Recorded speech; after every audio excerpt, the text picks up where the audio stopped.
Sa April 2025 Pulso ng Bayan Pre-Electoral National Survey ng Pulse Asia, 14 na kandidato ang may statistical chance na manalong senador sa eleksyon 2025. Ito ay sina Senador Bongo, Congressman Erwin Tulfo, dating Senate President Tito Soto, Senators Bato de la Rosa at Bong Revilla, dating Senador Ping Lacson, Ben Tulfo, Senator Lito Lapid, Makati Mayor Abby Binay, Senator Pia Cayetano, Willie Revillame, Congresswoman Camille Villar, at mga dating Senador Manny Pacquiao at Bam Aquino.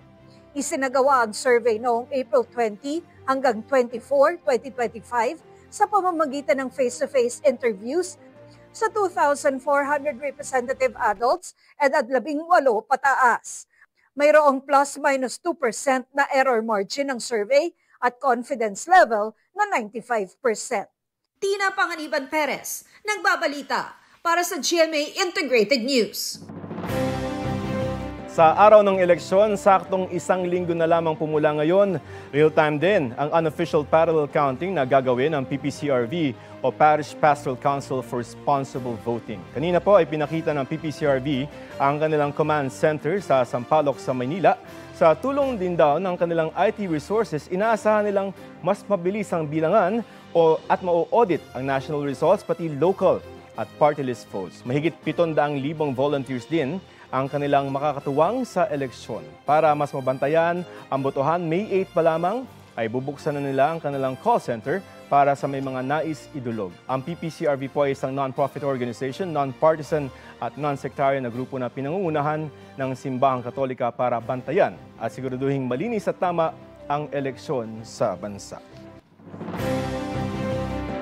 Patuloy naman sa pag-iikot ang mga senatorial candidate para ilatag ang kanilang mga plataforma. May report si Salima Refran. Pagpapalakas ng edukasyon ang binigyan diin ni Bam Aquino sa Sulu. Libreng maintenance medicine sa senior citizens ang isinulong ni Mayor Abby Binay. Sa Quezon City, nangampanya si Attorney Jimmy Bondoc. Kasama si Senator Bato de la Rosa na nais puksain ng droga at kriminalidad sa bansa. Si Senator Bongo, prioridad ang programang pangkabuhayan at pangkalusugan. Si Attorney J.V. Hinlo, binigyan diin ang halaga ng industrialisasyon. Ibinahagi ni Attorney Raul Lambino ang karanasan bilang isang abogado. Libreng bill sa kuryente kung 2,000 piso pababa ang nais si Congressman Rodante Marcoleta. Pagtataguyod ng healthcare system sa Pilipinas ang advokasya ni Dr. Marites Mata. Si Attorney Vic Rodriguez gustong sugpuin ang korupsyon sa pamahalaan. Kapayapaan ng bansa ang isa sa prioridad ni Philip Salvador. Sa Tawi-Tawi, binida ni Senator Bong Revilla ang mga batas na kanyang nagawa. Naroon din si Manny Pacquiao na sinabing tututukan ang programa niyang libreng pabahay. Dedikasyon sa serbisyo bilang isang public servant ang binigyang diin ni Congressman Bonifacio Busita. Suporta sa lokal na programang pangkalusugan ang inilatag ni Senator Pia Cayetano. Magna Carta para sa barangay officials ang isinulong ni Attorney Angelo de Alban. Electoral reform ang nais ni Mark Gamboa. Kapakanan ng mga mangingisda sa West Philippine Sea ang idiniin ni Senator Lito Lapid. Pagprotekta sa integridad ng eleksyon ang idiniin ni Ariel Quirubin.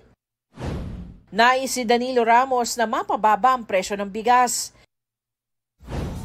Nasa Grand Rally sa Laguna si Willie Revillame. Ibinida ni Senator Francis Tolentino ang pabahay para sa Taal victims. Nangako si Congresswoman Camille Villar na tutulong sa paghahatid ng basic services. Patuloy naming sinusundan ang kampanya ng mga tumatakbong senador sa eleksyon 2025. Salima Refran, nagbabalita para sa GMA Integrated News. Huwag magpahuli sa mga balitang dapat niyong malaman. Mag-subscribe na sa GMA Integrated News sa YouTube.